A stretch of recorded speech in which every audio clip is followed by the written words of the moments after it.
கண்ணுக்கு தெரியாத காற்றில் கூட ஊழல் செய்ய ஒரே கட்சி திமுக தான் என அதிமுக பொதுச் செயலாளர் எடப்பாடி கே பழனிசாமி விமர்சித்துள்ளார். செங்கல்பட்டு மாவட்டம் ராட்டினக்கிணறு பகுதியில் எழுச்சியுரையாற்றிய எதிர்க்கட்சித் தலைவர், கோடி கோடியாய் ஊழல் செய்த திமுகவினர் அதிமுக குறி பேச எந்த தகுதியும் கிடையாது எனவும் தெரிவித்தார்.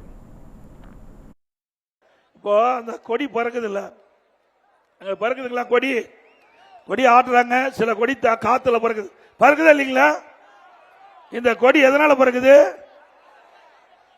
காத்துல தானே பறக்குது. கண்ணுக்கு தெரியாத காற்றிலும் ஊழல் செய்கின்ற ஒரே கட்சி திமுக கட்சி தான்.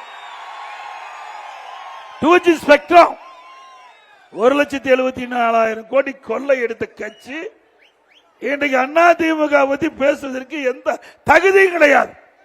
இன்றைக்கு தமிழின் தலை நிமிர்ந்து இருந்தாங்க, டெல்லிக்கு போனா தலை குமிஞ்சு போகிற அளவுக்கு மத்தியில ஊழல் செய்த கட்சி திமுக கட்சி. உண்மைதானே? 2G ஸ்பெக்ட்ரம் ஊழல் நடந்தது உண்மைதானே? இன்றைக்கு இன்னொன்னும் பேசுறார், மொழி இந்த மொழி பிரச்சனை எப்போ வந்தது?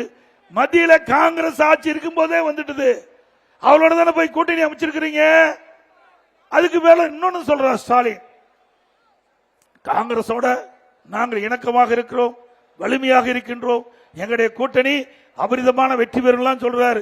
இதே காங்கிரஸ் காலத்தில் தான் எமர்ஜென்சி வந்தது. அந்த காலகட்டத்தில் திமுக காரர்கள் சிறையில் அடைச்சாங்கல்ல.